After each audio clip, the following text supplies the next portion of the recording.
دغه ویډیو کې زه تاسو ته د قرآن کریم تر ټولو زیاتې حیرانوونکې ساینسي معجزې سره حاضر شوی تر پایه در سره دغه ویډیو وګورئ. آیا تاسو پوهیږئ چې انسان څنګه له یوې نطفې یو څاڅکي څخه الله تعالی بشپړ انسان جوړ کړ؟ چې الله تعالی د انسان د پیدا کېدو د پیدایښت ټول مراحل چې کله انسان د مور پر نس وي دغه ټول مراحل یې ذکر کړي دي چې ساینس اوس ډېر زیات حیران دی چې څنګه 1400 کاله مخکې په قرآن کریم کې داسې څه ذکر شوي دي چې اوسني ساینس او ټکنالوژۍ ته یې ماته ورکړې ده. څنګه بدون له الټراساونډ او بدون له مایکروسکوپ څخه الله تعالی دغه ټول مراحل ذکر کړي دي. حال دا چې دغه مراحل پر سترګو نه ښکاري چې د مور پر نس کې انسان څنګه وده کوي. دغه ټول مراحل الله تعالی په دومره عجیب الفاظو کې ذکر کړي دي چې اوسنی ساینس ورته ګوته پر غاښ دی. نو راځئ د ویډیو په طرف. الله تعالی په قرآن کریم کې په سورة المؤمنون کې فرمایي وَلَقَدْ خَلَقْنَا الْإِنسَانَ مِنْ سُلَالَةٍ مِنْ طِينٍ بېشکه موږ انسان له خالصې نرمې خټې څخه جوړ کړ. الله تعالی په دغه آیات کې وفرمایل چې موږ انسان له خالصې خټې یعنی خاورې څخه پیدا کړ. زموږ د ټولو انسانانو پلار چې آدم علیه السلام و الله تعالی له خاورې څخه پیدا کړ. راځئ د دغې آیات په اړه ساینس څه وایي چې انسان څنګه له خاورې څخه پیدا کیدی شي. ساینسدانان وایي د انسان بدن تقریبا ټول هغه عناصر لري چې په خاوره کې موندل کیږي لکه کاربن، هایدروجن، نایتروجن او کلسیم او همدارنګه نور عناصر. نو د ساینسدانانو دا خبره دا څرګندوي او تاییدوي چې د انسان لومړی پیدایښت او تخلیق له خاورې څخه شوی. د دغه آیات پسې الله تعالی بل آیات فرمایي چې د خاورې څخه وروسته موږ انسان له څه شي څخه پیدا کړ. ثُمَّ جَعَلْنَاهُ نُطْفَةً فِي قَرَارٍ مَّكِينٍ بیا موږ هغه نطفه کړ او په خوندي ځای کې مو کېښود. الله تعالی په دغه آیت کې وفرمایل چې موږ انسان یو نطفه کړ. نطفه څه شی دی؟ نطفه یو عربي لغت دی چې کله د نارینه مني او د ښځې اوم دواړه سره یو ځای شي نو دې ته نطفه ویلی شو. او بیا الله تعالی په همدغه آیت کې دویمه جمله فرمایي او بیا موږ هغه په خوندي ځای کې کېښود. یعنی الله تعالی د مور رحم ته اشاره کړې ده چې رحم د مور په خېټه کې هغه ځای دی چې چیرته ماشوم وده کوي چې رحم د ماشوم لپاره تر ټولو ډیر خوندي او محفوظ ځای دی. اوس دغه آیت پسې الله تعالی مسلسل بل آیت فرمایي چې په دغه آیت کې الله تعالی د انسان د پیدایښت او تخلیق هغه پړاوونه ذکر کړي دي چې یوازې اوسنۍ امبریولوژي یعنی اوسنۍ جنین پوهنې علم یې کولی شي چې دغه پړاوونه ذکر کړي. ځکه دغه پړاوونه هغه پړاوونه دي چې موږ یوازې په اوسنۍ ټکنالوژي باندې یعنی موږ په پرمختللو مایکروسکوپ او په پرمختللو الټراساونډ باندې کولی شو چې دغه پړاوونه په خپلو سترګو ووینو. خو مګر الله تعالی یې 1400 کاله مخکې په اړه بدون له کومه ټکنالوژۍ او بدون له کومه مایکروسکوپ او الټراساونډ څخه دغه پړاوونه داسې ذکر کړي دي چې بالکل د دغې امبریولوژي سره سر خوري. الله تعالی دغه آیتونه 1400 کاله مخکې په هغه چا باندې نازل کړی چې د صحرا په منځ کې اوسېده چې هیڅ پلیک او لوس باندې هم نه پوهېده. دا هغه وخت و چې د هیڅ سوپر پاور سره هم دا طاقت نه و چې دغه د انسان د پیدایښت یعنی د امبریولوژي پړاوونه ذکر کړي. یعنی معلومه دا شوه چې دا هغه هستی دا هغه څوک لګیا دی خبرې کوي چې انسان یې پخپله پیدا کړی دی چې هغه ستر الله دی. اوس راځو چې په دغه آیت کې الله تعالی څه فرمایي. ثُمَّ خَلَقْنَا النُّطْفَةَ عَلَقَةً بیا مو هغه نطفه علقه کړه. په دغه آیت کې الله تعالی وفرمایل چې بیا مو نطفه په علقې بدله کړه. راځئ چې د علقې معنا وکړو چې علقه دلته څه مطلب څه معنا لري.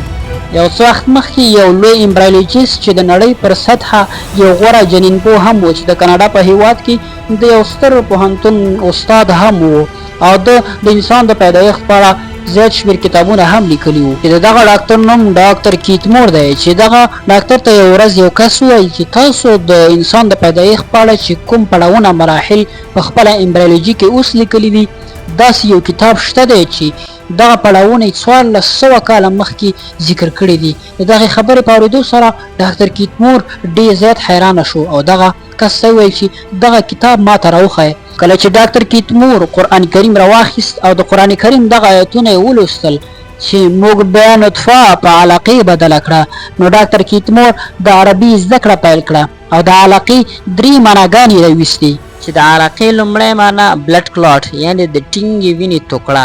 کله چې انسان د نطفې څخه علقې ته بدلون وکړي نو انسان د ټینګې وینې د ټوټې په شان وي.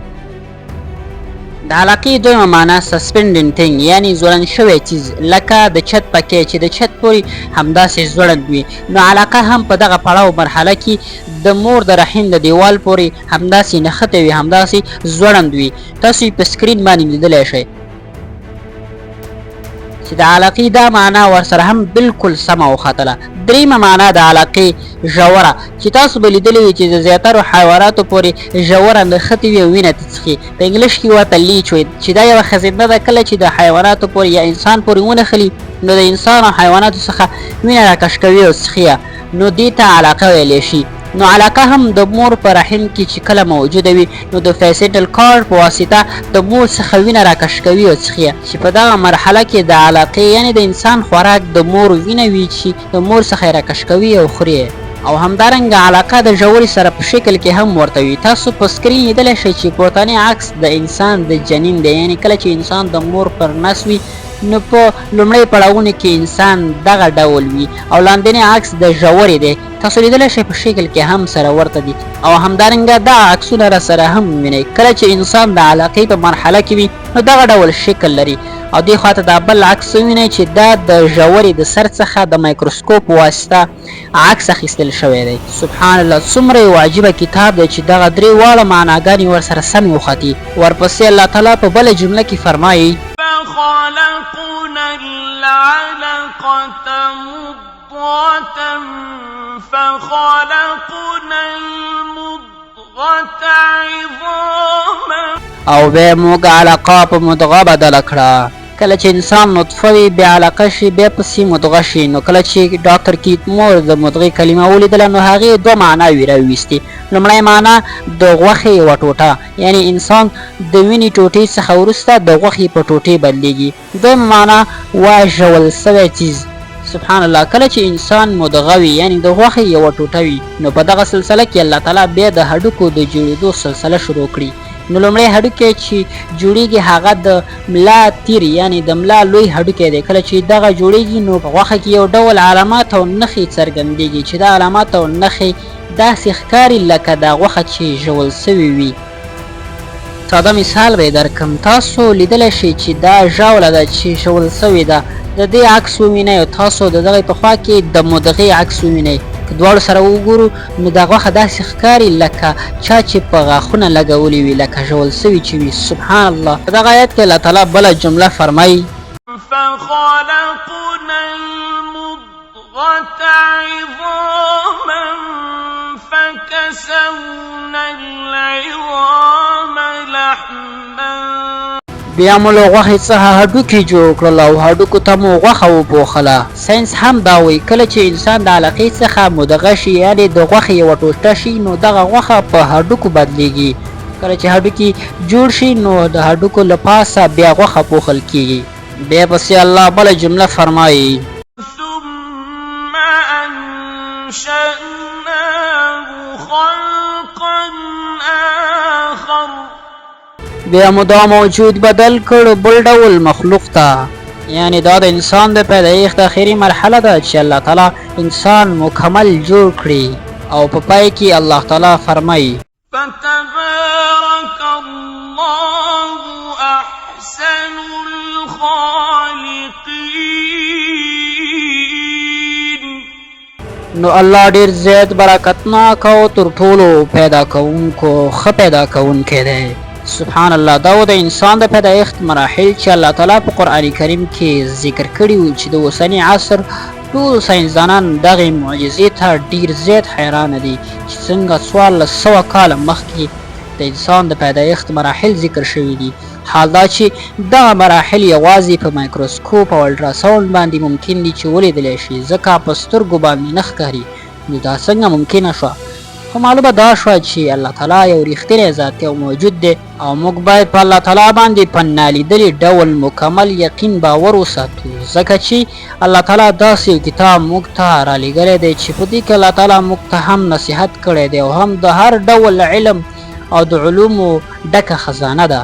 نو دا اوس زموږ معلومات. که ستاسو دا معلومات خوښ شوي وي نو مخته یې در سره شیر کړئ تر څو ستاسو ملګري او نور مسلمانان له دغه ډول قرآني ساینسي معجزو څخه خبر شي او د اسلام لپاره نور هم په زړه کې ځای پیدا شي.